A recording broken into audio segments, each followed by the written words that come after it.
فلسطین کی سرزمین کو اللہ تبارک و تعالی نے قرآن کریم میں مختلف مقامات پر مبارک سرزمین کہا ہے۔ تقریباً 4 مقامات ایسے ہیں جہاں اللہ تبارک و تعالی نے اس سرزمین کو ارض مقدسہ کہا ہے۔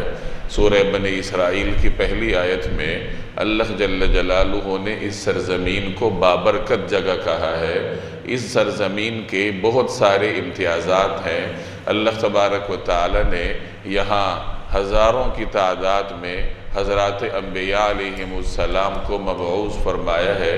بہت سارے انبیاء نے یہاں اپنی زندگی کے مبارک لمحات گزارے ہیں، اور آج بھی بہت سارے انبیاء اسی مبارک سرزمین میں آرام فرما ہیں۔ اس سرزمین کا ایک اور امتیاز یہ ہے کہ یہ ارض محشر ہے۔ اللہ تبارک و تعالی لوگوں کا حشر اسی سرزمین میں قائم فرمائے گا۔ چنانچہ ایک روایت میں ہے، حضرت میمونہ جو رسول اللہ صلی اللہ علیہ وسلم کی خادمہ ہے، وہ نبی کریم صلی اللہ علیہ وسلم سے دریافت کرتی ہیں۔ آپ سے پوچھا گیا کہ یا رسول اللہ کہ ہمیں بیت المقدس کے بارے میں کچھ بتائیے، ہمیں بیت المقدس کی سرزمین کے بارے میں کچھ بتائیے۔ تو آپ صلی اللہ علیہ وسلم نے فرمایا کہ وہ سرزمین ارض محشر ہے، یعنی اللہ تبارک و تعالی لوگوں کو وہاں جمع کرے گا۔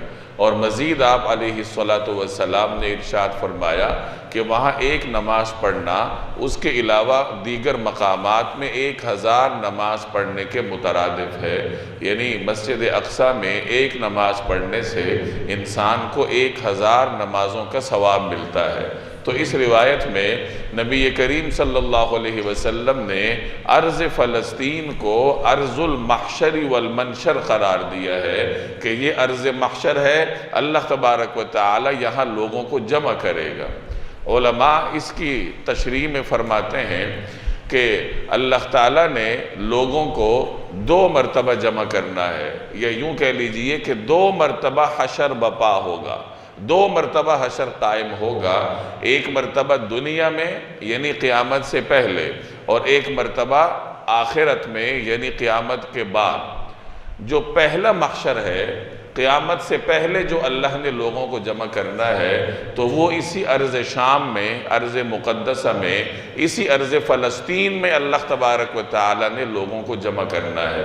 جیسے مختلف روایات کا مفہوم ہے، ایک روایت میں آتا ہے کہ یمن سے آگ نکلے گی، وہ لوگوں کو دکھیلتے ہوئی جائے گی، یہاں تک کہ سارے لوگ شام میں آ کر جمع ہو جائیں گے۔ تو یہ جو مختلف روایات میں ارض فلسطین کو ارض محشر والمنشر قرار دیا گیا ہے، تو علماء فرماتے ہیں کہ اس حشر سے مراد دنیاوی حشر ہے۔ قیامت سے پہلے، نفخہ اولا سے پہلے اللہ تبارک و تعالی اس مبارک سرزمین میں تمام لوگوں کو جمع کرے گا۔ جہاں تک تعلق ہے قیامت کے بعد والے حشر کی، تو وہ تو ایک نئی سرزمین پر بپا ہوگا۔ اس حشر کے لیے اللہ جل جلالہ اس روئے زمین کو لپیٹ دے گا جہاں لوگوں نے گناہ کیے ہیں، لوگوں نے اللہ کی نافرمانیاں کی ہیں۔ اس زمین کو اللہ نے ایک مرتبہ لپیٹ دینا ہے، کیونکہ یہ زمین اسی کائنات کے نظام کا حصہ ہے۔ اس کائنات میں زمین ہے، آسمان ہے، سورج ہے، چاند ہے، یہ پورا ہمارا کرۂ ارضی ہے، تو یہ اسی کائنات کے نظام کا حصہ ہے۔ اور آپ جانتے ہیں کہ قیامت سے پہلے یا قیامت کے وقوع کے وقت اللہ تبارک و تعالی اس پورے نظام کو لپیٹے گا۔ جب پورے نظام کو لپیٹا جائے گا تو اس زمین کو بھی لپیٹ لیا جائے گا، تو زمین ختم ہو جائے گی۔ پھر جو حشر بپا ہوگا وہ ایک نئی زمین پر بپا ہوگا۔ چنانچہ قرآن کریم کی آیت ہے یوم تبدل الارض غیر الارض، کہ وہ دن جب اللہ تبارک و تعالی اس زمین کو ایک نئی زمین سے تبدیل کر دے گا۔ زمین کو تبدیل کر دیا جائے گا ایک اور زمین کے ساتھ، یعنی قیامت کے دن یہ زمین نہیں رہے گی، بلکہ اللہ تعالیٰ اس کی جگہ دوسری زمین لے آئے گا۔ اللہ تعالیٰ قیامت سے پہلے اس زمین کی حقیقت کو بدل دے گا، اور اس سے بھی پہلے اس زمین کی صفت کو بدل دیا جائے گا، یعنی زمین کی صفت کو بھی بدلا جائے گا اور اس کی حقیقت کو بھی بدلا جائے گا۔ صفت اس طریقے سے بدلا جائے گا صفت کو کہ اسی زمین کے اندر جو اونچ نیچ ہے اللہ اس کو ختم کر دے گا۔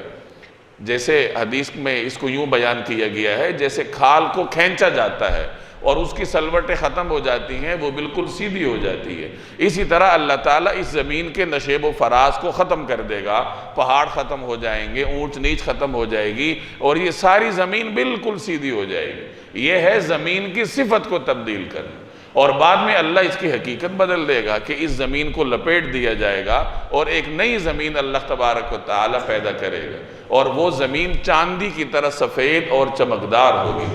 ایک روایت میں نبی کریم صلی اللہ علیہ وسلم سے پوچھا گیا کہ یا رسول اللہ، جب اللہ اس زمین کو بدلے گا، جب اس زمین کو لپیٹا جائے گا تو اس وقت لوگ کہاں ہوں گے؟